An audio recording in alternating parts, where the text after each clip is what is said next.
All right, and we're on. Ladies and gentlemen, we are back. We are relatively disappointed, but we are here for as week 13 begins. Another NFL week rolls on, another week in sports gives you yet again another episode of the Sports Syndicate podcast. We are the Tri-State Twosome, and we are pretty much ready to go. So let's jump into this, shall we? We'll be right back. I'm Malshawn.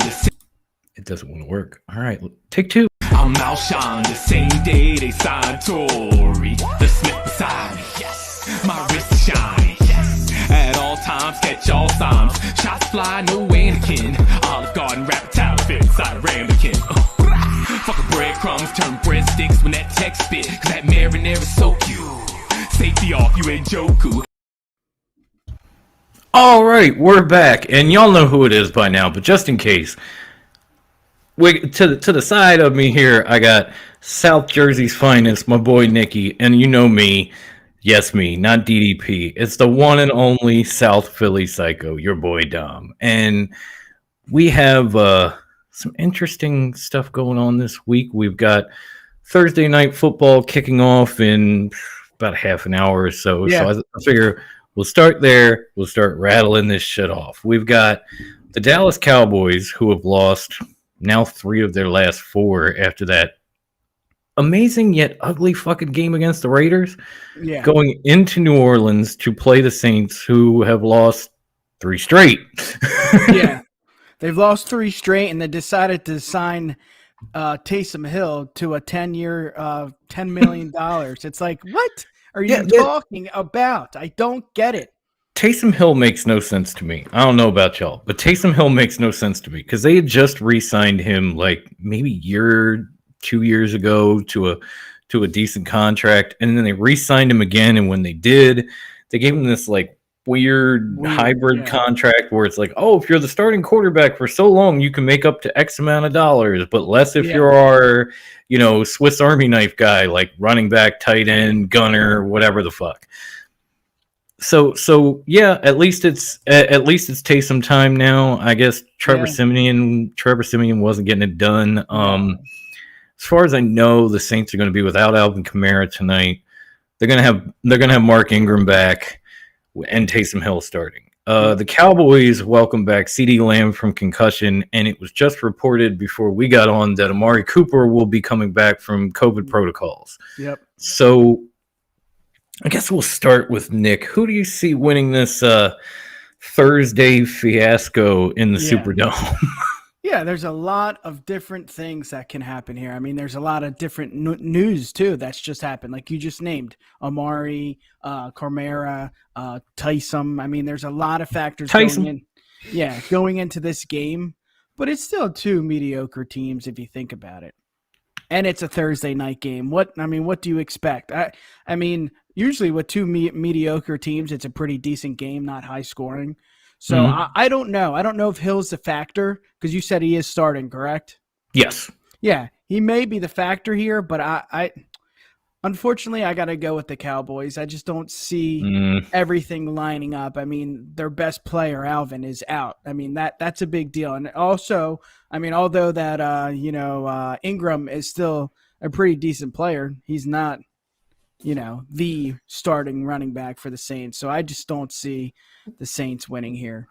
True. All true. I think it's funny because we're probably going to go back over them at the end of the show. But in week 8, we went over our week 4 picks for MVP, Coach of the Year, Rookie of the Year. And at that point, I had named Sean Payton my Coach of the Year through week 8. Yeah. Because I said he did more with like Jameis Winston, Alvin Kamara, and no receivers than any other coach could possibly do with that talent level. Yeah. It's amazing what losing Jameis Winston and Alvin Kamara will do. Yeah, seriously. And do I think Taysom Hill could give you as much as Jameis Winston? Maybe. Yeah. And maybe it'll lead to some success before the end of the season. But do I think that this team can keep up with a Cowboys defense that has been, outside of the Raider game, pretty dominant? And God, the answer is no. Honestly, like I got to take the Cowboys here too, and I don't know if it'll even be close, but I'm going to say Cowboys win 31-14. Yeah. I think Dak getting his weapons back makes all the difference. Yeah. And I'll go 28-14. Okay. I just, like I said, with all the news and then the noise going into this game with the, the It's signings and who's in or who's out, it's about the better team. And I just, like you said, defense, I mean, I know it's cliche, but it wins championships. It's not going to win them a championship this year, but it'll win this game for sure. I mean, it's going to be it could be an interesting game to watch for the first quarter or two, just to see whether it's competitive or if Taysom Hill can provide a spark to this offense, because they look pathetic. And I know usually two mediocre teams on a Thursday game is good. This one could be good because if you recall, both these teams played on Thanksgiving, so this is like having a regular week. It's not one of those, oh, we had a game on Sunday, now we got to hurry up and come back quick on Thursday. And Hill's one of those players where you just don't know. I mean, you brought it up with the contract. I haven't heard something, ever like that, where if you do this, you do that. I mean, I understand there's you get more money if you win, the championship, or if you do this or you do that. But for him, it's just like, if you start a few games, you get more money. It's like, what? So it's exciting. He's one of those exciting players. When he's on the field, you do not know what's going to happen. So, Thursday nights usually aren't the best. But this, like I said, with all the noise and the news going into this game, it could be interesting. I'm not trying to sell it, but it could be interesting. No, unless the NFL is paying me, I'm not going to sell it. That's for damn sure. But it's just, I mean, Taysom Hill has looked good in spaces. Yeah.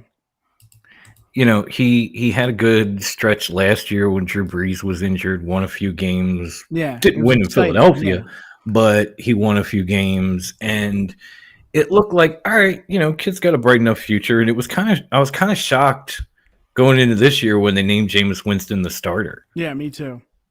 I mean, I think he got re-signed to a one-year deal, or he had a year left, but Taysom Hill had already been signed.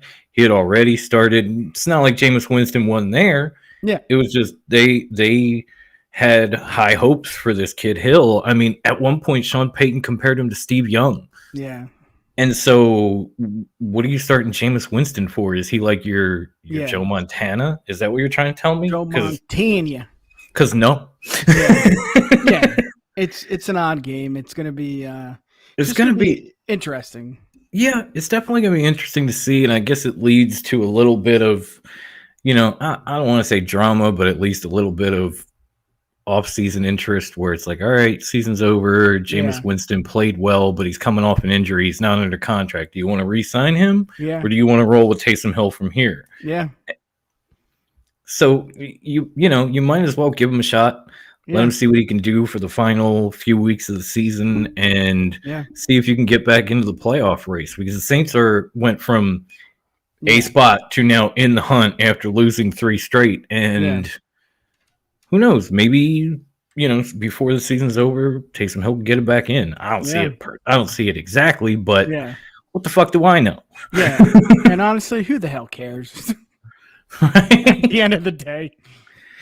Oh, man, I'll tell you something we both care about that we were both rattling off about before we went live, and that was last week's Eagles game. Jesus Christ. Yeah. What's the title for this? No road to victory. No road to victory. And why? Because it looks so fucking easy, y'all. We have, I think it's, this may not be a fact, but if I remember correctly, we have the easiest schedule, at the end of the year. We should be on top, and we're not. Out of every playoff contender in the hunt right now, we have the easiest strength of schedule remaining, and we did going into last week against the Giants. Yeah, and there you go, the Giants. And then who's next? The Jets. And where they play? They both play in MetLife, and both games are away. So that's easier for us because it's a short, commute compared to any other stadium we go to. It's Philly to Jersey. What the hell? You make it there with your buddies, like, Yeah. as long as one of you isn't wasted. You know what I mean? Yeah. Yeah. So, you know how many times I woke up in Jersey going, what the fuck happened last night? Yeah. Yeah. It's just the same place. The two of the easy the Giants are not a good team. As much as they have a lot of good players, Saquon, Daniel Jones. I mean, the wide receiving core has been hurt a lot this year, but they have good wide receivers. They have an okay defense, but they're not as good as they should be. And then the Jets, I mean, they're the same freaking team year in and year out. And we have the two of the easiest teams, two of the easiest. It just, I don't know. I'm just upset. I know. It's the schedule for us didn't start any better, and we ruined it.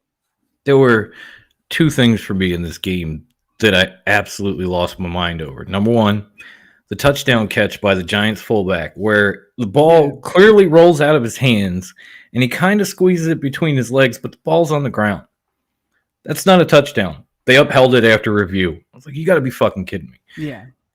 Even then, at the end of the game with a chance to win, Jalen Reagor, what in the fuck is your...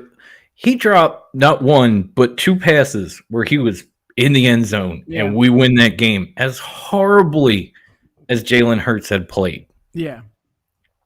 As rancidly. It might have been Jalen Hurts' worst game of his young career. Yeah, but we still had a fighting chance. He still managed to get the ball to Jalen Reagor twice. Yeah, and that's in the end zone. That's an issue. Into his hands twice. Yeah. In the end zone. And this motherfucker dropped it.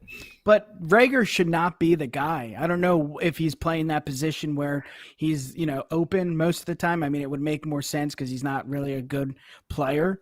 But you don't go to him, You don't go to him to win the game. It's like Tom Brady. I get that. With countless, Gronk. You need a few yards, you're going to him. You're not going to the third string wide receiver. Oh, I know. But there were also times where, Chris Hogan caught the game-winning touchdown from Tom Brady. Very true. There were times that guys you never heard of caught game-winning touchdown passes or set up drives from Tom Brady. Yeah.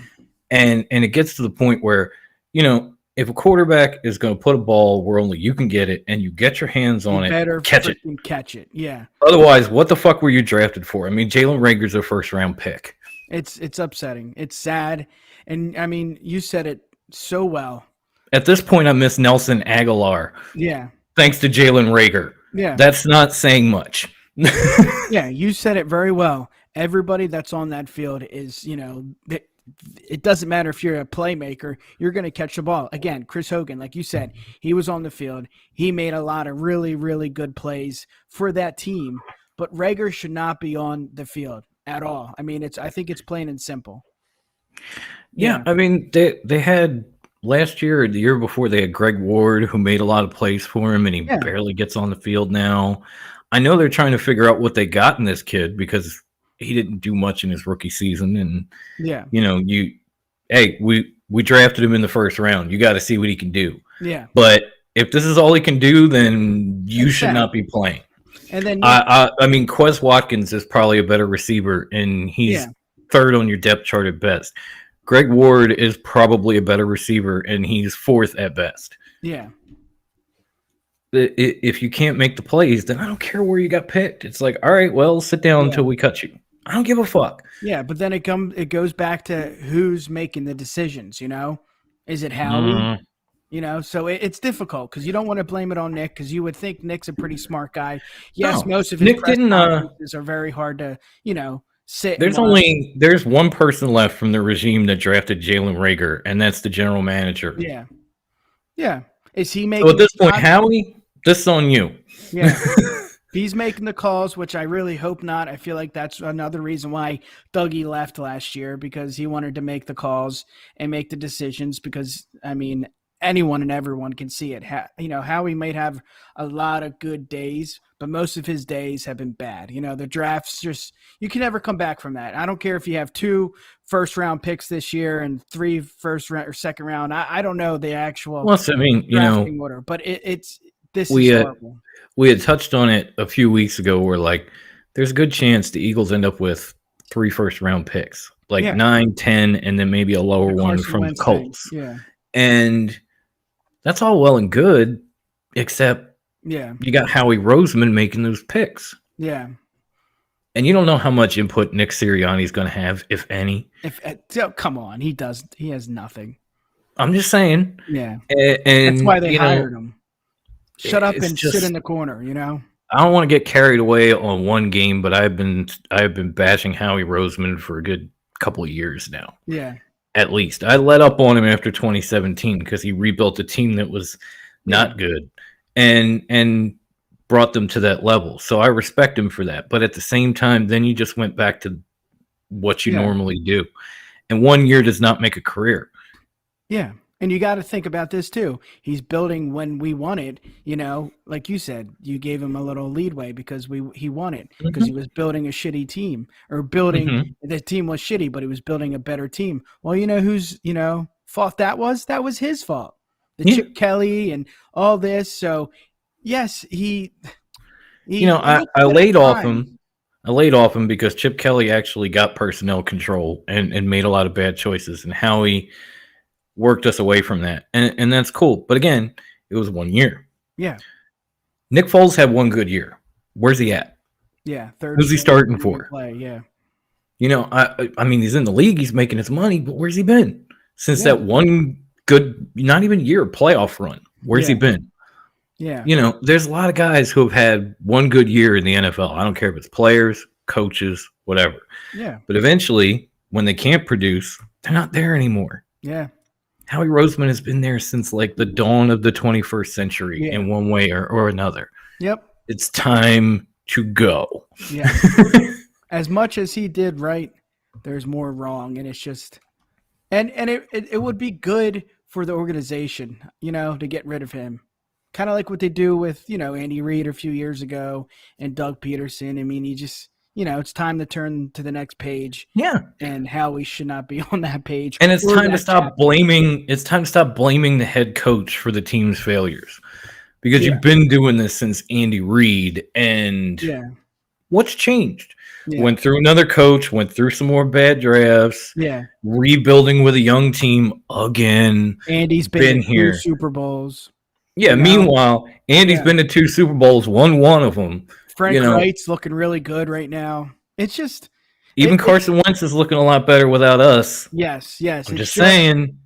You know what it is? It's at the end of the day, it's not even about his decisions. It's about him getting out of the organization. You know, he's that black spot, you know, and everybody, I mean, if you listen to Sunday or Monday morning radio, it's always about, look what Howie did here, look what Howie did there. And it's just, he needs to go. He needs to go. And of course, yes, it's been time. The Super Bowl was amazing. I'm always going to be grateful for that. And it's going to be from Howie to LeGarrette Blount to Carson Wentz to Nick Foles. I mean, Jay Ajayi, the list goes on and on. Yeah, it's just, you know, the perfect way to end Brent Selleck's career after everything he did for the Eagles, you know, that type of thing. It was wonderful. But it was, again, 1 year. 1 year, yes. And it's not like we bounced back. I mean, we did pretty well the next year, but obviously we didn't win the Super Bowl. And then you look at it, I know we're going to talk baseball, so I don't know if this is a good segue, but look at Ruben, you know. He had a few good years after 2008, so they kept him around, you know.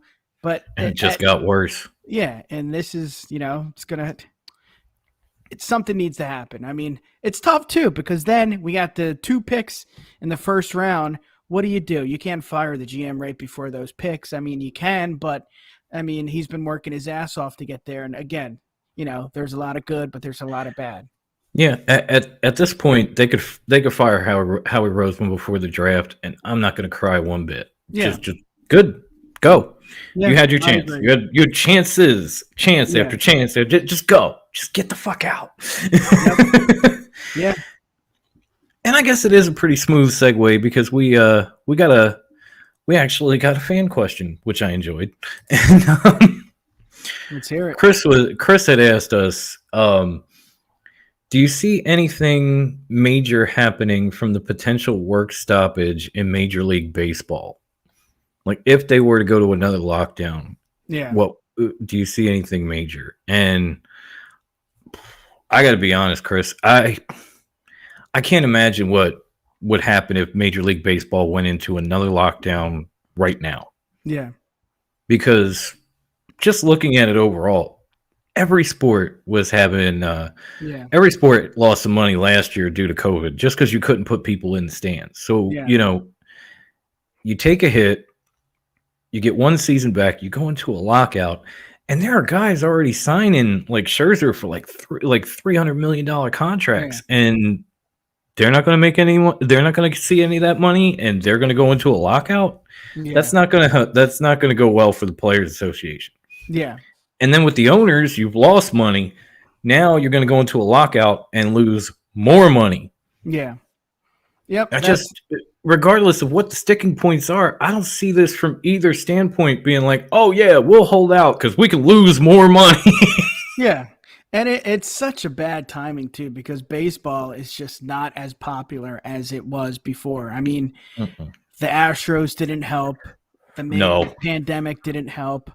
I mean, hell no. It's just there's a lot of factors going into this, and it's just not good overall. It's not good. It's going to be tough to come back from this because the game's boring. I mean, I'm a huge baseball fan. I watch as many games as I can, and I love it. I think it's probably my favorite sport, but I'm getting, different road here. It's just not good. It's not good for the league. I mean, if they do, they got to come back with something different. They have to come back with something different. And I don't mean robots, but I mean the pace of the game needs to be quicker. Right. There needs to be is it just me, or is baseball one of the few sports without any kind of clock? Like you get to football, you got a play clock. You get to basketball, you got a shot clock. You get to baseball, pitcher could stand on that mound for 5 fucking minutes scratching his nuts, and you don't say a fucking word. Yeah, and I don't know if you've been to a Phillies game lately, but in all stadiums they have counters. There's a little clock, and you have to get back on the mound, and you have to start winding up. No one listens. I mean, it's just it counts down and then it turns off. Yeah, it's like it's there for the hell of it, basically. Yeah.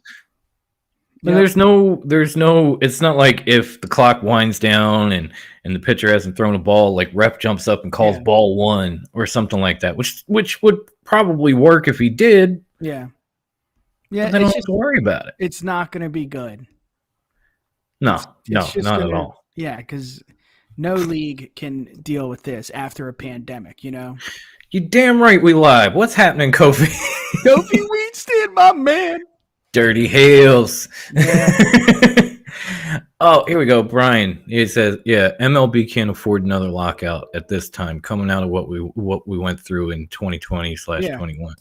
Yeah, that's what I'm saying, Brian. And baseball, I think Brian brought this up a while ago when we were talking about it. Baseball had a hard time recovering from the lockout in the early 90s. I think it was 94. Yeah. And when they finally did recover and, kind of get back to that level and clean the game up a little bit because we had some problems with some, performance enhancers. By then they had lost a lot of fans, but they had worked back. They had gotten their revenues up. They had gotten their exposure back. Yeah. And then you want to start a lockout right now? Yeah. And the MLB was a laughingstock in the beginning of the pandemic. They couldn't get anything together. Everybody had COVID. It's just it's not going to be good. No, not at all. I mean, people make it out. People talk about, just seeing Kofi and thinking of Dirty Heels brought this in my head. People talk about, WWE releasing all these superstars left, right, and center, and what a bad look that is. Yeah. What kind of bad look would it be for Major League Baseball to lock their players out right now? Yeah. Yeah. So I just, you know what? I appreciate the question, Chris, but I don't know if either side would let it happen. And if it does, it's going to be catastrophic at this point. Yeah. Well, it seems like both sides are standing firm. Yeah. Yeah. But but then when you really look at it, because you can have your pissing contest. But when you really look at it, players can't really afford to lose that money, and owners damn sure can't afford to lose that money. Yeah. Not after last year. Yeah. So it's going to be interesting to see, but I don't see it happening. If it does, I'll be shocked. Yeah. I'll honestly be shocked because that might be the end of baseball. People just say, well, fuck it. I don't care anymore. And just I guess we'll go through some some quick hitters for the NFL before we get into these picks. We had brought up originally as we were coming on. We heard a report about Antonio Brown possibly forging a vaccination card for COVID-19. Yeah, and it has been reported by the NFL today that they've suspended 3 players for violating COVID-19 protocols, and the most notable one is Antonio Brown. yeah. For providing false records. They also got who else was it? Let me look here. Mike Edwards, who was also a Tampa Bay Buck, and John Franklin, who is an NFL free agent. But if he were to be signed by any team, he immediately gets suspended for 3 games. Wow. So yeah, I don't think that's going to happen. Yeah. But we had this wild saga with Antonio Brown where he was trying to go to his chef to get a vaccination card, talk about the Johnson & Johnson shot and all this shit. And we thought, wow, this can't be. Apparently it is. It's just idiotic. I just don't get it. I just don't understand it. And I'm not going to say he should have gotten the vaccine or anything like that, but just don't stoop to this level. I don't care. Just go to him and say straight up, I don't want to, take the vaccine, and that's that, and see what happens. But don't do this. Don't. Like if you're, this. I don't care if you're I'm amazed they didn't suspend Aaron Rodgers. I don't know if that's a hot take anymore, but I'm gonna say it anyway. I'm amazed they didn't suspend Aaron Rodgers for claiming that he was vaccinated, immunized, or whatever the fuck he called it. When they found out that basically he was not vaccinated. Yeah. Because he had been claiming it and he had been following the protocols of a vaccinated player throughout the season. And so with these guys, I mean, I'm glad they got suspended. Yeah. No one's saying you have to be vaccinated, but there are different rules if you ain't. And if you don't want to be, then abide by those rules. Exactly. I understand we live in that type of society where everybody wants to have that cake and eat it too. But when you're in the NFL, when you're traveling all over the country, when you're in such close quarters and meeting rooms and locker rooms, making so much money, and you're making that kind of money, maybe you ought to take the necessary precautions. Yeah. Even the Bucks put out a statement after this because 2 of their people got popped, and they said, basically that they appreciate the league's, timely handling of the matter, and they'll continue to implement all of the league's COVID-19 protocols. And it's blah, blah, blah. Yeah. It's more like you're going to pick them up from here because you say you're implementing them, but 2 of your guys just got suspended for not. Yeah. So, and do we even know if Tom Brady's vaccinated? Like, come on. I have no fucking clue. And they wouldn't tell you anyway. They would only tell you if he got popped. You know what I mean? Like if he tested positive for COVID, then you'd hear that report like, "Oh, Brady's vaccinated, so it's going to take this." I don't even think they would tell you, honestly. Well, they came out with that with Aaron Rodgers, and then that stirred up a whole fucking bee's nest. So yeah, they're both dickheads anyway. So it's definitely Brown's already missed several games due to injury. Now he's going to be out 3 more. It certainly doesn't help the Bucks' chances, going into the end of the season. But it's not a big deal. Oh well. Then wear a fucking mask and say you're not vaccinated. You'll be on the field. I don't know what to tell you. Sorry. And this is relatively new. I also learned today that the Seattle Seahawks have signed Adrian Peterson to their practice squad. I saw that. Yeah. I mean, I don't know if they're going to do what the Titans did, where by the end of the week he's in the starting lineup, but he's there. He's a good backup to have. I mean, I'll be honest, man. Seattle's got like next to no one. Yeah. They had their starter go out with a neck injury, and I think they ran for a combined 35 yards against the football team on Monday. And but they're out of it. Let's be honest. No, they're pretty much. I think they mathematically stand a chance still, but I don't think it's going to happen. No. Like, so what do at they this do? point, They bring I'm more concerned. I'm more concerned on whether or not we can get Russell Wilson in Philadelphia. That's my bigger concern. Like after this year, I mean, of course, great.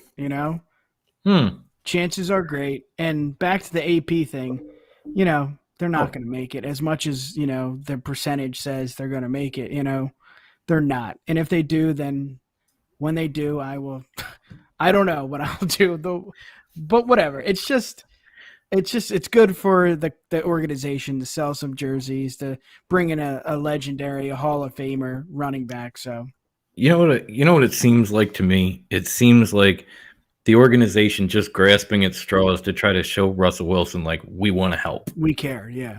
We want to help. We want to keep you here. We want to help. Yeah. But, like, running back is one of your many issues carrying over from last season, and it's only gotten worse. And I don't know if just going and pulling Adrian Peterson from, the free agent waiver wire is going to really make him think, hey, we're going in the right direction. Yeah. No. I just don't. I mean, that team, watching that Monday game, they seemed to, I don't want to say give up, but I just didn't understand it. Yeah. I didn't understand how you target DK Metcalf like 3-4 times in a game. Yeah. I didn't understand how they were getting that much pressure on Russell Wilson without Chase Young. And I didn't get it. It blew my mind. And they still almost came back to force overtime in that game, which is insane. But I don't know. It doesn't seem like it's going to end well in Seattle. Like, you had your run, you had your chance, you went to your Super Bowls, you did all that. It's done. It's time to hit the reset button on this franchise. I don't know how you do that exactly, but it feels like it's time for the reset button. Yep. Like, the panic button was last year, and now it's the reset button. Yeah, I agree. Game over. Play again. All right. So I think now that we've cleared all that from the rundown, let's get into some of these. Let's get into the rest of these picks for week 13. And we had talked about Antonio Brown. We had talked about the Bucs a little bit. They get to go on the road this week and go to the Georgia Dome to play a struggling Atlanta Falcons team, which managed to beat Jacksonville, but not that hard. No. I know I picked them and I regretted it just because Atlanta had been struggling mightily. Yeah. There's no good thing that's happened. I mean, I guess Patterson, is that his name?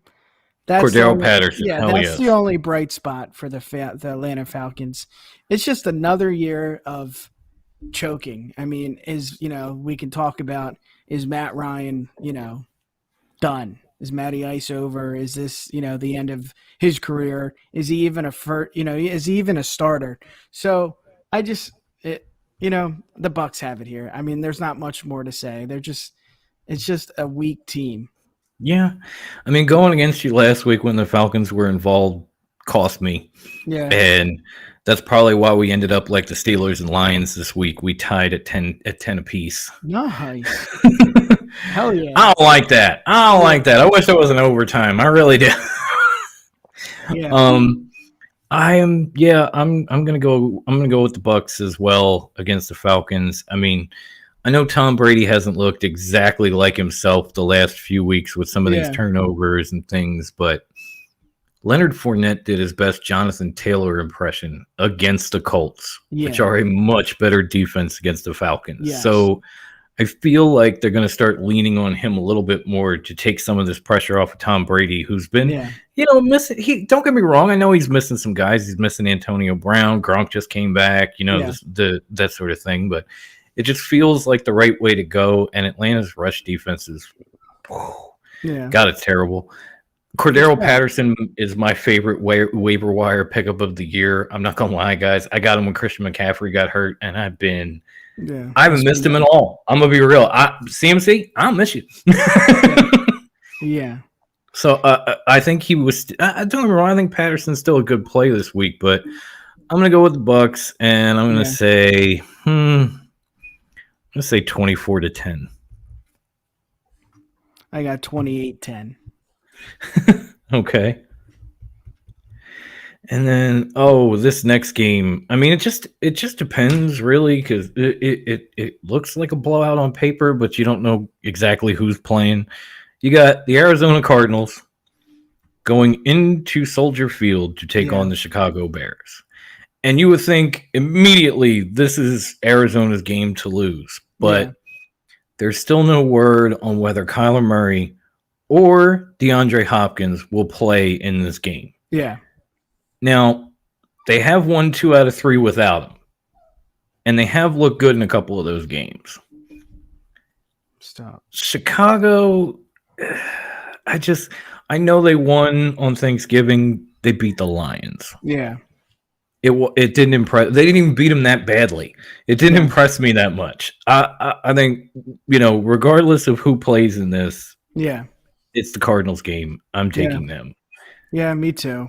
As much as the running looked really good for the Bears the last 2 games, I mean, Montgomery's back. It looks better, and it looks like that's what they're leaning, since they don't really know who the hell the quarterback is. So they got a decent running game, but it's not gonna help them in this game. So I got the Cardinals. I mean, it's tough too because Murray is a big part of that team, but I just don't think the Bears are that good. No, I mean, it's good enough team to win this. It's honestly tough because you don't know who's starting who at quarterback for either side.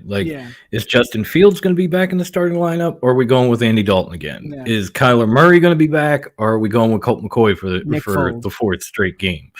Oh God, if they go to Nick Foles at this point, I'll be like, fire Matt Nagy tomorrow. But all right, I'll let you go first this time. What do you have as far as score for this game? Give me 17-10. I don't know if they're going to score a lot of points, but again with the quarterbacks in jeopardy, I don't know exactly how to call this, so I'm gonna say 21-13. Okay, we're sticking pretty close. This next game is a battle of 2 teams that have been up and down, to say the least, this season. I mean, you got the LA Chargers sitting at 6-5. Yeah. Going into Cincinnati to play the Bengals, who have now won a couple straight convincingly, and are sitting at 7-4, which is not only close to their division lead, it's close to, at this point, tops in the AFC. Yeah. So, who do you see winning this one, Nikki? Yeah, this is going to be a really good game. And, I mean, Herbert, I think the steam is just almost out. It doesn't seem like they're playing with or for anything. I don't know. He's done a lot of he made a lot of poor decisions, even when he played against us, but they still found a way to win. This is going to be tough, but I picked the Steelers last week and they got destroyed. So I'm not picking against the Bengals this week. So I got the Bengals here. Okay. Yeah, the thing about LA teams, because I know we're going to talk probably about the Rams later, but the thing about LA teams this year is the Rams don't seem to be as good defensively since they lost Brandon Staley, who became the Chargers head coach. And the Chargers defense looks fucking appalling with him. Yeah. So it just seems like maybe you should have just stayed, sometimes if it ain't broke, don't fix it, because this has not worked out for either team. You know what I mean? Yeah, seriously. But when it comes to the Chargers, Herbert has been inconsistent, to say the least, the last few weeks. He had a good game against Philly. The rest of them are just up and down. Yeah. Their defense gives up so many freaking rushing yards. It's ridiculous. And a guy that people laughed at me for when I took him in the fantasy draft, Joe Mixon, is a fucking beast. Yeah. This guy is coming off 165 yards rushing and a couple of touchdowns against the Steelers. He was well over 100 against the Raiders. He looks great. And the Bengals, I don't know if they watched this show or not, but they seem to have taken my advice to run the ball more, cut down these Joe Burrow turnovers, and they have looked amazing since. Yep. Kind of what the Colts did. I don't see that stopping at home against the Chargers. So I'll say Cincinnati wins.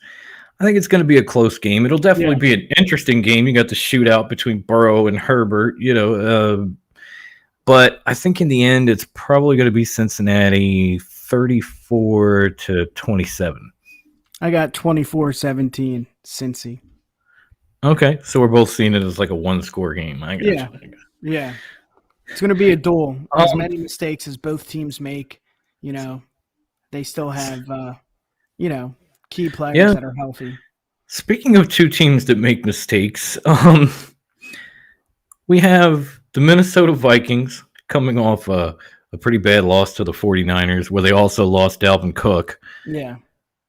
going into Detroit to take on the Lions, who lost DeAndre Swift, which was Yeah. probably the lone bright spot on that team at this point. Yeah.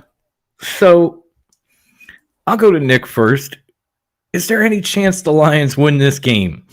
I mean, this is one of the best chances they have right now to win a game is against the Vikings, just because you named it, so many injuries, and it just doesn't look like Kirk Cousins is the legit, is the real deal. As many mistakes and positive things he does, there's a lot more mistakes that he makes, and that's not winning football. It's weird to say, but you can rally behind these games. The Lions can, they haven't won. They need to do something. So maybe this is a game, but this is tough. To answer your question, I do not think the Lions win here, but I thought you were going there for a minute. No, it's interesting because there's so many factors, just like the game we talked about with tonight's game. There's so many different factors. I mean, the injuries and who's not playing up to their, as good as they should play. It's just, there's a lot that goes into it, but no. Long story short, I think the Vikings have it here. Yeah. Okay. Yeah, I think I think you read my mind, Tim. The Lions' best chance to win last week was probably against Tim's Bears. Let's be real. They had the lead. They blew it. It was a close game. They let it slip away. This Vikings team, as bad as they are, as truly special as they are at pulling defeat from the jaws of victory, because they've been in more one-score games this year than any team and lost most of them. Yeah. As good as they are at just pulling defeat from the jaws of victory, I don't see them doing it in Detroit. No. Not right now. I mean, it's maybe Jamal Williams is a decent play in fantasy. Elijah Mitchell, he had a field day against him, and James Williams is a talented back, but I don't see it happening. I see the Vikings winning, and I'm gonna say Vikings win 27-7. Like, it's not even close. Yeah. I got 31-9. 31-9. Okay. 9 points. Oh, what else did Tim say here? All the sabotage by the Bears front office with Nagy's coaching situation, it was all there for. That's very true. I mean, we even covered the reports coming out saying that Matt Nagy was going to be fired after that game, and I guess maybe they weren't accurate, or winning solves everything for the minute. I don't know, but he's still there, and we shall see what happens going forward. The next game is another one. Like, it's a division rivalry. It's relatively interesting, but I don't know if it'll be any good. And that's where the Indianapolis Colts head into Houston to take on a Texans team that has looked better lately. I mean, I know they got a shitty record, but I mean, Tyrod Taylor's 2-3 as a starter. Yeah, only 2 wins too. Yeah, and it's the only 2 wins they got. So there's something there. I know. I'm reaching. Yeah. But I gotta be honest. I don't know. I don't know if Houston's good enough to take out Indianapolis. I thought the Colts should have beat the Buccaneers. It seemed like they went maybe a quarter and a half, and forgot that they could run the ball with Jonathan Taylor with the lead, which made no sense. Yeah. I don't think they're going to forget about that this week. They're going to force feed him the ball. The Texans are not a good run defense, and they're also not equipped to get into shootouts. So if the Colts start jumping all over them, putting up touchdowns, it's just going to get ugly quick. Yeah. I'm going to take the Colts to bounce back in this one. I still think they have a pretty good shot of making the playoffs and maybe making some noise. Yeah, I agree with everything you said. I think the Colts are an exciting team. They are 500, so they've lost some games that, they should have won, and it just, good teams don't usually do that. They usually win games if they're close. They usually win games if they really need it. If it's a division win, they step up. So this is, I don't know. It's good. Like you said, I think that's one thing that the Colts have to prove. They have to win one of these close games because, they were on their way to the go-ahead touchdown against the Rams when Carson Wentz sprained both his ankles. They had the lead against the Bucs, and they gave it away. Yeah. They got in these close games, but they lost them. Yeah. And I don't know if this week will be a close game or they'll have anything. I don't think it's going to be a close game. I'm saying Colts win 24-14. So maybe next week. I don't know. But sometime before the season, or even if you get to the playoffs, you got to prove that you win a close game. Yeah. And I think this is where it starts, seriously. So I got 31-7, maybe one touchdown. Maybe one touchdown. Wow. So, again, not the greatest game in the world, but interesting. You got the New York Giants coming off the most aggravating win of the season against the Philadelphia Eagles. No, I can't hide it, y'all. I'm sorry. I'm a fan. Most aggravating win all year long. Going into Miami to take on a Dolphins team that has started to click a little bit after a horrible start. And I'll leave this one to you first, Nikki. Who do you see winning between Giants and Dolphins? It's weird because the Giants are sneaky good at some points. I don't want to say they're a great team because they're not, but they have those players that can make this team a contending team. I know it's in the NL, in the East, the division. I think it's going to be a good game, but I have the Giants here. You're taking the Giants? Wow. Yeah. Okay. Yes, I am. I think they're going to rally behind that win. No one really. I think every single person thought they were going to lose, and they came and they won. So I mean, they're going to head down to Miami. So it's. I got the Giants. Okay.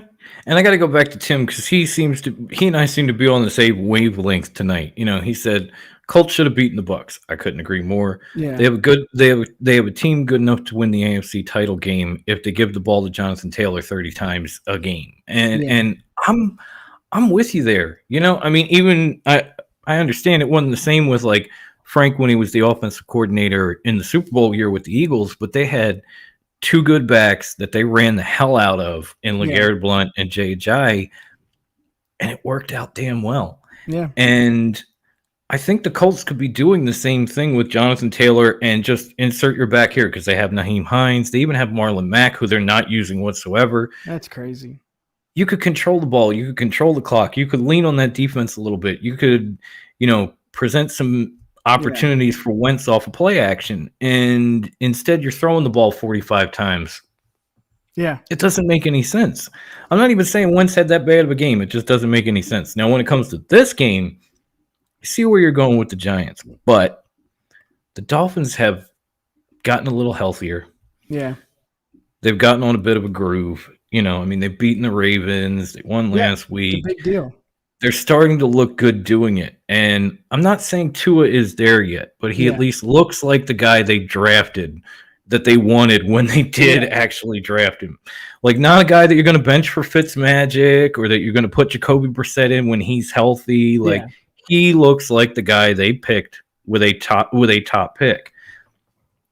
And their defenses look better. They're starting to get a run game going. This is the first one we disagree on this week. I'm going with the Dolphins at home. I think they have more than enough to take out Danny Dimes and the Giants. Sorry. Yeah. And, of course, we've got another game in the Meadowlands this week where the Eagles, off the most frustrating fucking loss I've seen in a long time. Yeah, I said it. I'm going to keep saying it. Yeah. Look to bounce back in the Meadowlands against the New York Jets, who actually won last week, unlike us. Yeah. And man, this is a game. I'm not saying it's must win, but if you lose this game, you might as well just wrap it up for the season. Yeah. Like, we go to New York, we lose back-to-back games to two pretty subpar teams. Like, we're done. Forget about it. Yeah. Cut this shit off. Let's just go. And I don't like saying this, but somebody's got to go. Mm-hmm. Somebody has to be the scapegoat here if we lose. And I don't Oh, think I we're agree. going to. I think as many times as I said throughout this episode that good teams, after a win you rally and you play better the next week. I think taking an L helps too. I think you can rally around that. And I guess. yeah, it's as tough as it is to rally around a loss. I think the Eagles can do it this week. Yeah, I hear you on that. I mean, I know they started talking about Jalen Hurts and an ankle injury, something along those lines. They're Yeah, not sure about Miles Sanders or Jordan Howard just yet, and we'll see going into Sunday whether or yeah, not they play. But I mean, I gotta take the Eagles because if they lose, I'm gonna be back here next week just screaming. I yeah. swear to God. That'll be the entire episode. That'll be all of it. Like, there's no nothing. We will get no views. I'll just sit here and rant for 45 minutes about the fucking Eagles, and that'll be it. But I'm taking the Eagles in this one. I think they bounce back. I don't think it's going to be that close of a game. I'll say Eagles win 24-10. Yeah, I think differently. I think it's going to be a close game. The Jets got to show something. They're probably watching the film now and seeing that we don't run the ball as much, and they have a pretty good running back who is looking really good. So I got Eagles 21-14. Okay. I just think a good spanking this week might help them into the bye week and through a not so tough schedule. We'll see. But if they lose, Jesus fucking Christ. Yeah. and we've got two teams that can't seem to win much these days. I mean, the Jacksonville Jags haven't won much at all. Yeah. And they're going into LA to play the Rams, who have now dropped 3-4 straight games. Matthew Stafford's got at least one pick six in all of them. Yeah. and I almost felt for him in Green Bay if I felt for the Rams or Matthew Stafford at all.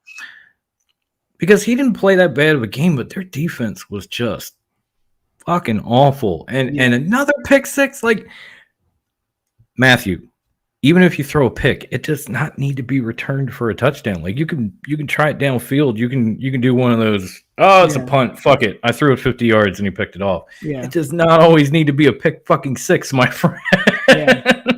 It's crazy too because the Rams were the most exciting team through the first 5 or 6 games. Now it's just like, what the hell has happened? I mean, they peaked too soon. Yeah, flat out. Like they were 7-1 on top of their division.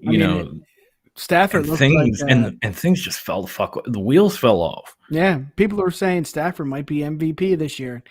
It's definitely they go too quick, too fast. But I don't care if you peaked week 2 or 3. Jaguars are a shitty team, so I got the Rams here. Yeah. You and me. All you want. The Rams are going to win here. No, you and me both. Rams are going to win this one. Give me a score for it, will you? Yeah, I'll do 28-13. 28-13. All right. 27-3. I don't even like no offense, Jacksonville, but they don't care. They're rolling. You're not ready for this, and this is the equivalent of like that college football game where the top ranked team comes in and tunes up on somebody, and then hopefully gets going for the rest of the season. And this might work for the Rams. We'll see. Yeah.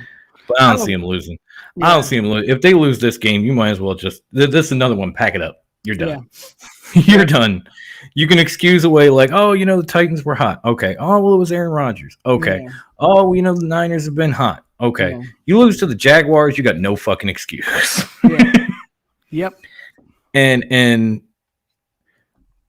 moving on to the next game, a team that's been hot lately that I'm not a huge fan of, the Washington football team, will be headed to Las Vegas to take on a Raider team that managed to pull out that game on Thanksgiving against Cowboys, which had, almost as many penalty yards as offensive yards. That shit was fun, but it was hard to watch at the same time. It's like, really, another fucking flag? Come on. Yep. Now, it's it's been a roller coaster for the Raiders this year. I mean, that goes without saying at this point, and I wish all the bad luck in the world on John Gruden with this lawsuit against the NFL. You can go fuck yourself. I'm not even that big a fan of Roger Goodell. I hope he kicks your ass. Yeah. But with the Washington football team, I mean, they've looked good recently. Yeah. Like they got a close win in Seattle, but they've beaten Tampa Bay. They've beaten some teams that they shouldn't have beat. Their defense started out like last few weeks. They're giving up like 17 points a game after almost 32 all season long. Yeah. It seems like they're starting to come together. And even though I hate the entire franchise, it's tough because I kind of like Ron Rivera. Yeah, it's hard not to. Good old Riverboat Ron has a soft spot for me. So for that alone, Ron, I'm gonna say Washington wins and evens their record out. Yeah. Who you got in this one, Nikki? We brought up last game that the Rams, they may be peaking too. They may have already peaked. I think the the football team is peaking at a good time. If anything, you call them the dead scroats. That's it. There's no other R word. No. I think the football team is peaking at a really good time. I got them winning here too. Oh, okay. I thought we might have disagreed on this one. So, what do you got? I'll say Washington wins 31-28. Holy shit. 17-14. The Washington football team. Okay. Yeah, I just think they're peaking at a good time, and I mean, who doesn't love Ron Rivera? So, all right. So our next game, we got a division rivalry game. Two teams that are still in the thick of the playoff chase. That both kind of struggled in one way or another last week. You got the Ravens coming off a ugly win against the Cleveland Browns, going into Pittsburgh to play the Steelers. They got the doors blown right the fuck off them by the Cincinnati Bengals. That was awful. And now we have to figure out which one of these struggling teams is going to end up with victory. So I'm going to leave this one in Nick's lap first. Who you got in this game? Yeah, I got the Ravens here just because, I mean, you brought it up. They win ugly games. And, that game that the Steelers played, I don't care how any team, it's going to be tough to come back from that. So I got the Ravens here winning easily. I don't care if Ben Roethlisberger is on the field, on the sidelines. They're not winning here. Did it matter last week? Let's be real. All right, so you say it's an easy win. Give me a score. How easy is this win? 31-7.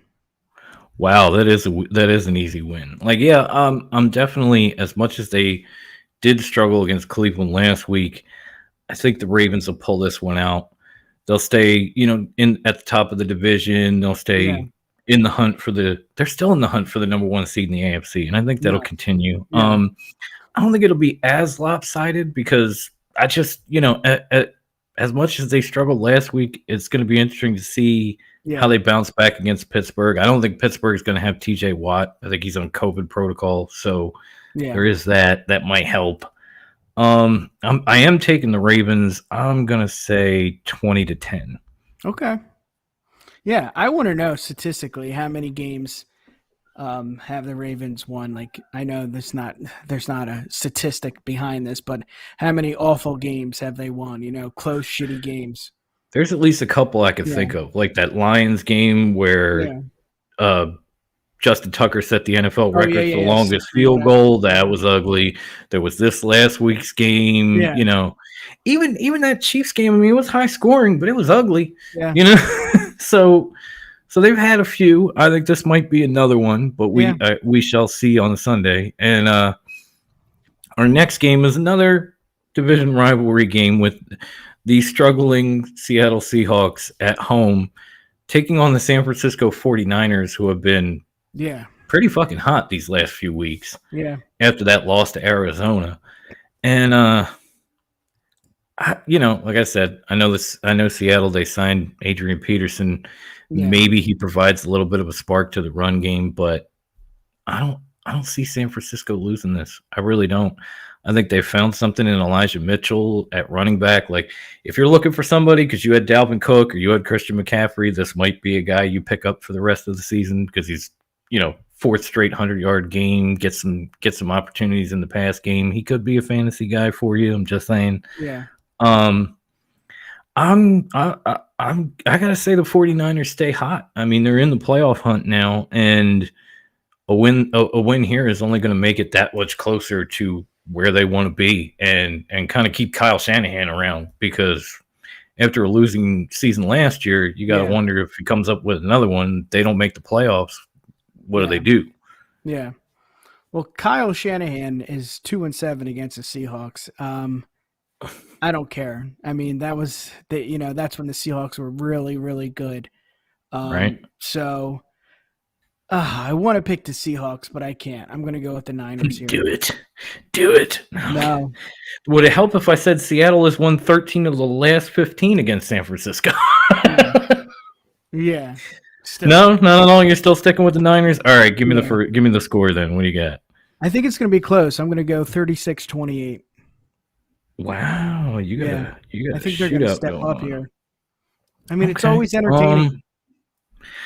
I'm thinking 23-14.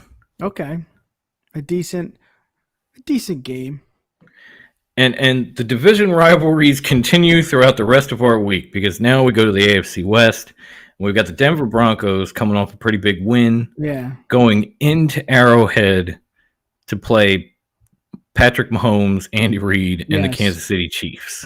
Sunday night football night. On Sunday night football. If you can mute Chris Collinsworth, it ought to be fun to watch. Yeah. Yeah, I can't stand that dude. I've been digging Mike Tirico as much as I love. I love Mike. Love him. Yeah. Al Michaels is what you're saying. Yeah, the miracle. I dig him. I liked him on ESPN. I liked him when he does the Notre Dame games. He's just he's entertaining. But back to the game. Sorry, go ahead.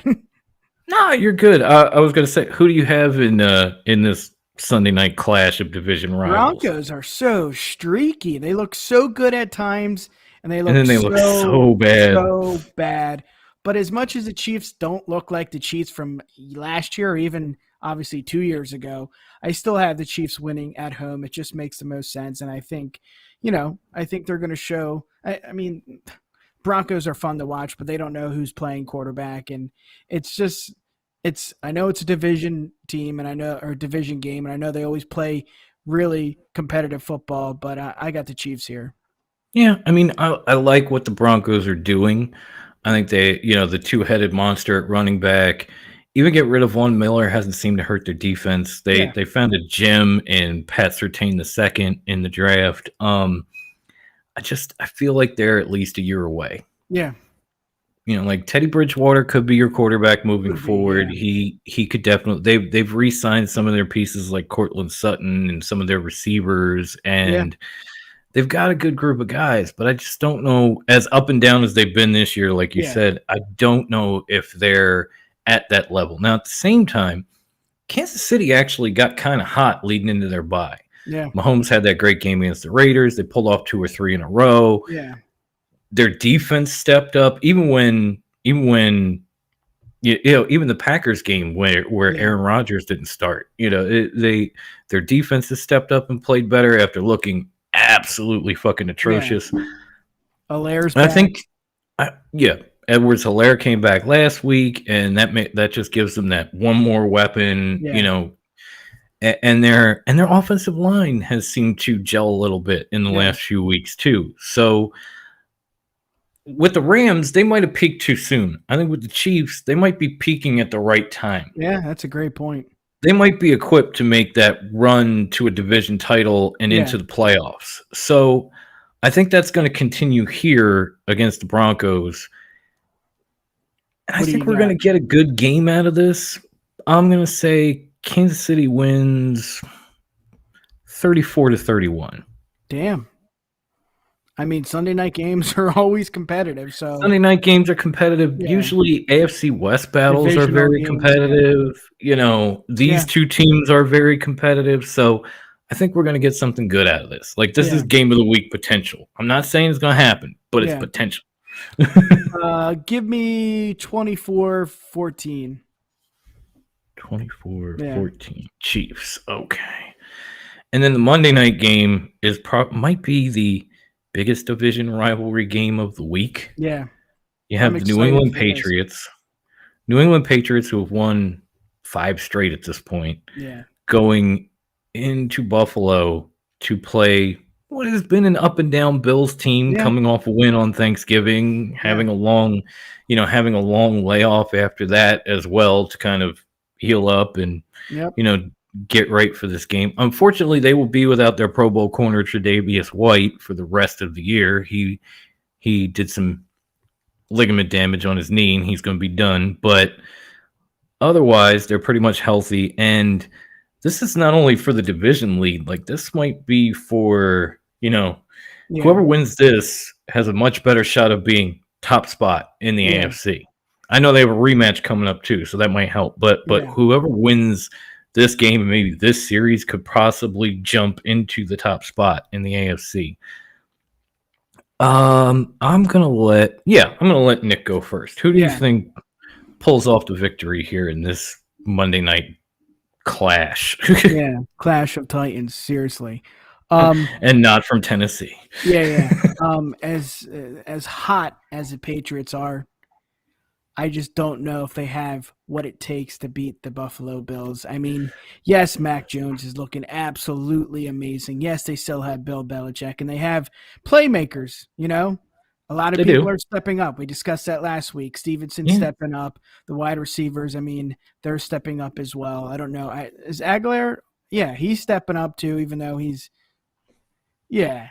whatever. He's like, meh. What I'm saying is that they're not going to go into New York and beat the Bills here. So I got the Bills. Okay.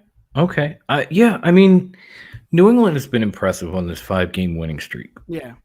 But at the same time, a lot of those 5 games were not against the greatest teams in the world. Correct.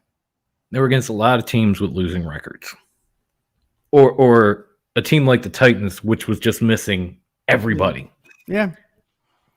So it's hard to, any win streak is a win streak and you should be commended for it. But it's hard to believe in a team like that when you just keep beating teams with losing records. Does that mean you have enough to come into Buffalo and take out the Bills?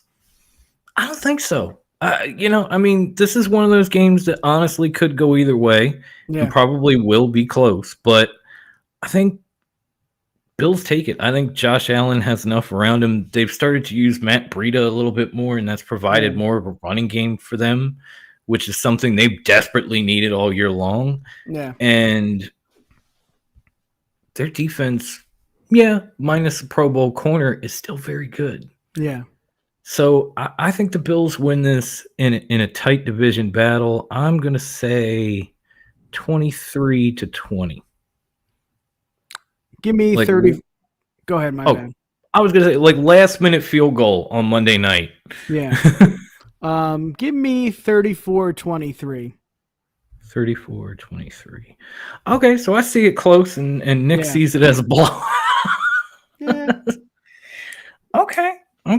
That's cool. I think Mac Jones can lead them to victory, but just not New York, not here. They're just a much better team. Yeah, kudos to Mac Jones. He is by far, and I'm sure his team is probably too, but he is by far the most productive rookie quarterback of this season. Yes, he has a great team around him and a great scheme, but he's still doing exceptionally well. And then I know it's jury's still out, but when you see Cam Newton in Carolina, you kind of think the Patriots made the right choice. Yeah, there's that. 100%. Yeah. Last thing we have this week is, of course, we have our quarterly MVP, Rookie of the Year, Coach of the Year candidates. We started in week 4. We came back in week 8. We're now through week 12. So we got to revisit this one more time. We got to decide if we're sticking with our guy or if we're going with somebody new. So we'll start with the MVP race. In week 4, I had said Justin Herbert, and Nick had said Kyler Murray. Oh, In shit. week 8, Nick had said Tom Brady, and I had said Matthew Stafford. They were 7-1, folks. What did you want me to say? You're on a roll. Right? Like I'm just hot with these picks. I might as well have stuck with Kyler Murray at this point, but that's neither here nor there. Rookie of the year, I had Jamar Chase and Micah Parsons. Nick had Najee Harris and Micah Parsons. Yeah. It was the same thing from week 4 Yeah. to week 8 for you. I had changed my defensive player of the year to Nick Bolton, the linebacker for the Chiefs, who had been playing out of his mind. Our coach of the year, week 4, I said Cliff Kingsbury. Nick said Sean McVay. Nick kept Sean McVay. I changed my pick to Sean Payton at the time. This was pre-Jameis Winston getting hurt. Okay? Again, I might be the curse of death. We haven't figured that out yet. So let's start from the top. If you had to go, we're in week 12 now. Yeah. You had last picked Tom Brady as your MVP in week 8. Are you sticking with that, or do you have somebody else in mind? It's tough. It really is tough because if Rodgers didn't miss 2 games, he probably would be my MVP, and he was. I mean, still could be, Yeah, but he was it last year, and I don't think we don't see that often back-to-back years. So I'm going to stick with Tom Brady. You're going to stick with Brady, okay? Yeah. I don't remember a quarterback winning back-to-back MVPs since like Peyton Manning. Yeah. No lie. Well, Tom Brady's. No, I'm sticking with it. I'm sticking with the GOAT. Yep. Is that your final answer? Yeah. Yes, I am. Yes, it is. Sorry. Okay. No. Take your time. Marinate on it. Do what you got to do. It's fine. All right. So, my last pick for MVP was Matthew Stafford. Again, This was week 8. He was on fire. They were 7-1. I did not see this coming. Honestly, truthfully, at this point, I'd probably steer clear of most quarterbacks for MVP. Like Aaron Rodgers, he's a good candidate. Yeah. But if we're looking at value, and you go back to what Tim had said about the Colts, no one is more valuable in this league right now than Jonathan Taylor. Yeah. So I'm gonna go with a running back. I'm gonna go with Jonathan Taylor. I think smart.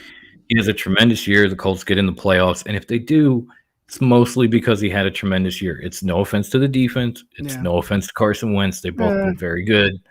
But without Jonathan Taylor, I don't know where the Colts would be. Yeah. This isn't like, the Titans where Derrick Henry goes out and he still managed to win some games and stay at the top of the league. If they lose Jonathan Taylor, I don't know where the fuck they are. Yeah, that's a good point. So I'm going to go there, and we're going to move on to Rookie of the Year. And I had, like I said, my last picks were Jamar Chase and Nick Bolton. I'm changing both. I'm going with 2 completely different players at this point. Sadly, both Alabama guys, and neither one is Devontae Smith. On offense, I'm going to take Jalen Waddle. Wow. And I'm going to tell you why. Tell us. Jalen Waddle is on pace to break the rookie record for receptions. He's in the top 10 in the league in receptions this season. And whether it's been Tua or Brissett or whatever, he has been the only consistent thing on that Dolphins offense. Yeah. Period. Jamar Chase is still very good, but he's kind of slowed down a little bit. Najee Harris is very good, but he's also kind of been stunted with the way the Steelers offense has been playing. Yeah. Jalen Waddle is getting better as the season goes on. And with that team getting healthier and developing that, gelling with Tua and that sort of thing, he has looked amazing. He had a monster game last week. Yeah. And he has had some big games throughout the season. So Jalen Waddle's my offensive player of the week. Defensive player of the year. Defensive player of the year, I'm going to go with Patrick Surtain II. I think he's a tremendous cornerback. He obviously comes from some decent stock. Yeah. He knows what he's doing. He's had a phenomenal year and is part of one of the reasons that the Broncos won that game against the Chargers, won a few, have had a solid defense all year long. He has the potential to be a lockdown number 1 guy. and he might be already. So I'm going with Surtain II as my defensive rookie of the year. Nice. Now, Nick had Najee Harris and Micah Parsons. Yeah. Are you sticking with those guys, or are we changing it up? For offense, I'm going to go with Mac Jones. I mean, this guy's just looked amazing. I know he's with the Patriots and Bill Belichick, and, you know, as much as Tom Brady is as good as, you know, is the GOAT. I think Bill Belichick had a lot to do with it. But it's I mean, you saw what they did last year with Cam Newton. I mean, they just looked like shit. And Mac Jones comes in, you know, it shows that Mac Jones is a legit quarterback as much as Bill Belichick is a great coach. Yeah. So I'm going I completely agree. Yeah. Completely agree. I mean, yes, they have added to that Patriots offense. They brought in Bourne, they brought in Hunter Henry, you know, they drafted some backs, but he still looks amazing. He might be the best quarterback in this draft, and he's playing that way. So I can't knock that. How about your defensive guy? Are you sticking with Micah Parsons, or we going in a different direction there? Let's see. Oh, yeah. Think. No, I'm going to stick with it. Even You're though stick with Parsons. Yeah, because he's still looking great, dude. He's still looking even though they're not playing great football, he's still playing really good ball. So I'm going to stick with Mr. Parsons there. Okay. Yeah. It's hard to blame me for that one either. I think he was the rookie of the month. I don't know how much that outside. Yeah, he was. Worth, and outside of being a Cowboy, I love Micah Parsons. Yeah, I really do. He was amazing at Penn State, and he's been everywhere on this Cowboys offense. I don't know, linebacker, defensive end, whatever they've needed. He's excelled at all of it. He is a rare talent, and I know you've kind of stuck with him throughout the season. I don't blame you. Yeah. I don't blame you. It just I was gonna go back to him, and then when I was watching that game with the Broncos and Chargers, there were a lot of times where they were where Herbert was actually looking to see if like Pat Surtain was gonna follow Keenan Allen and then throw in the opposite direction. And I'm thinking, when you're a rookie and you got a guy like Justin Herbert worried about you already, and then you do what you did to him in that game, you might be rookie of the year. I'm sorry. I mean, there's other games where that has happened as well, but it just reinforced it. So I had to switch it up a little bit. We'll see week 16. Maybe I'll have another one. I don't know. And then, of course, last but not least, coach of the year. In week 4, again, I said Kingsbury, and then I changed it to Sean Payton. Nick has stuck with Sean McVay the entire time. Yeah. Now, again, they were 7-1. You can't blame them. But I feel like we're going to be changing our picks. It just feels that way. So I'm going to let Nick go first. Who would you take as your coach of the year? I'm going with Frankie, baby. Frank Reich. I just think the most shady. Frankie, baby. I don't know about you, but I'm watching the Hard Knocks in season, and it's just what he's been able to do, because they did not start well. And he's such a good motivator. And I know they have Jonathan Taylor. I mean, you know, they have a lot of good playmakers. Of course, they have Jonathan Taylor, so that really helps. But I think when it comes down to it, it's all about, you know, playing together as a team, as cliche as that sounds. And it looks like he has a lot of good players around him for a good amount of years. So I got him this year. No pun intended, but it's hard to knock you for that pick. Because if you give Frank Reich a quarterback who can play, I don't care. He's been there for 4 years. He's had 4 separate quarterbacks. He's going from Jacoby Brissett back to Andrew Luck to Phillip Rivers to now Carson Wentz. Yeah. But they've, the outside of the 1 year that Brissett had to start because Andrew Luck up and retired before the season. Yeah. They have been a damn good football team. And a lot of that has to do with Frank getting his guys ready and keeping them together and coming up with a system that works regardless of which one of these 4 quarterbacks is going to be playing for him in 4 separate years. Yeah. So it's a solid pick. I can't go against that. I absolutely love it. And I'm a big Frank Reich fan. I enjoyed his moments as a quarterback when he got a chance. I enjoyed him as offensive coordinator in Philly, helping us get to that ring, and I've enjoyed him with the Colts. So He's just a I good like it. dude. Yeah. No, he's definitely a good dude. Come on. Do it. Do it. I'm Do gonna go with another guy that has Eagles roots. Bill That is Belichick. No. that is fuck no. that has had a rough go of it this year, but has managed to win games, stay at the top of the division, keep his team going, and kind of like Frank Reich, just will whoever he's got left through the season and keep them winning. And it's John Harbaugh, guys. I'm sorry. I mean, I know he's not the sexiest pick in the world, and I know there are probably some guys with better records and all this stuff. Matt LaFleur, that sort of thing. I could even go back to Cliff Kingsbury, but John Harbaugh has been dealt one of the shittiest hands in all of this entire season. Before week one even started, before the season even started. They have to have close to 24 players on injured reserve at this point. Yeah. And they've had a lot of them since, like you said, week one. And they have been on top of their division and in the race for the top spot the entire time, regardless. Yeah. Even when Lamar Jackson couldn't play, he went on the road. I know it was against Chicago, but he still went on the road with his backup quarterback and managed to eke out a win. Yep. This is a quality coach, Super Bowl winner, very good dude. Yeah, another overall good dude. One of these guys that, regardless of what happens, just seems to keep winning. Yeah.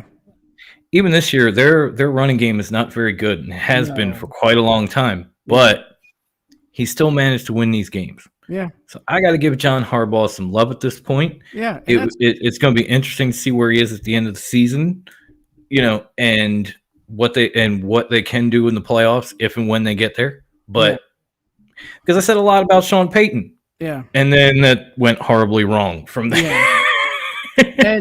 and you brought up a great point with of course they had a shit ton of injuries, but Lamar is just, I don't know, he's not playing at the Lamar level that he can play at. No, not at all. I mean, he had ways to win. It's incredible. He had 3 interceptions against the Browns, and they still won. Yeah, that's what I'm saying. They find ways. Yeah, that was what I loved about Sean Payton. He didn't have the greatest offense in the world. He didn't have the greatest quarterback in the world ananymore, and they still found ways to win games. Yeah, it didn't work with Trevor Siemian very well, but up until that point, they still found ways to win games. John Harbaugh has done it all season long. He's done it most of his career. I mean, even go back to the whole Ray Rice thing where you thought, oh, it's a huge part of your offense. What are you going to do? He replaced him with 3 or 4 other guys and drafted Lamar Jackson. There you go. That's what he did. Yeah, I thought Le'Veon Bell was going to be the answer. It's just he went downhill too. It's There's a few teams that thought Le'Veon Bell might be the answer. I don't care if it's New York, Kansas City, then Baltimore, and nope. Yeah.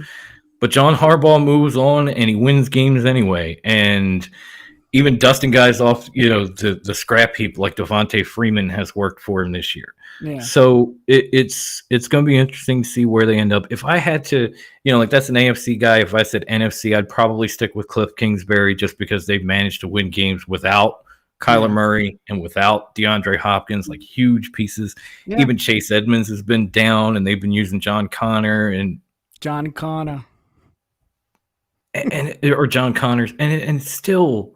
It still works for him. So they would be like 1A and 1B, but I'm going to give Harbaugh the edge just because of the season that he's had. It's been a little tough for Cliff Kingsbury for the last few weeks.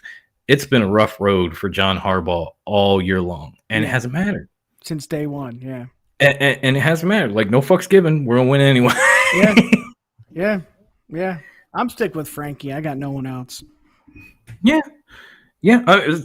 I like it. I personally, they're I know they're both Eagles. They're both Eagles guys. One was our offense coordinator. One was our special teams coordinator with Andy. But they're quality coaches. Yeah. So there is that, and with that, pretty much all we got this week. I want to thank everybody that tuned in live, left comments, did their thing. And I definitely want to thank my homeboy Nick for doing this again. We've become the Tri-State Twosome week in, week out. hopefully we're gonna have some extra people, some more guests on this, and Yeah. get this shit going. But for now, I'm good doing this. I'm cool with Yeah. it. So I'm gonna give Nick the floor real quick and let him just plug away and promote and Hey. tell everybody where they can find you and your projects. Yes, sir. So the Universal Wrestling Podcast, you can find us on Twitter at the UW Pod and Instagram at UW Podcast.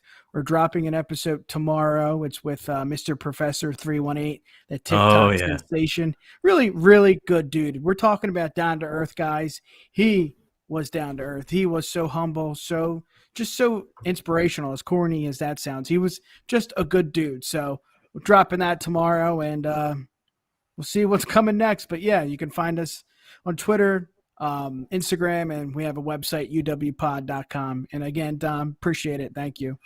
Oh, no problem. Thanks, Nick. I enjoy every time we get to do this. So for those of y'all that have any football questions, want to talk, want us to answer something on the show next week, you can always hit me up on Twitter at @S_Philly Psycho, or you can come and leave it in the comments under the live stream, which will be left on the YouTube channel, which is TRWT of Fox Den John.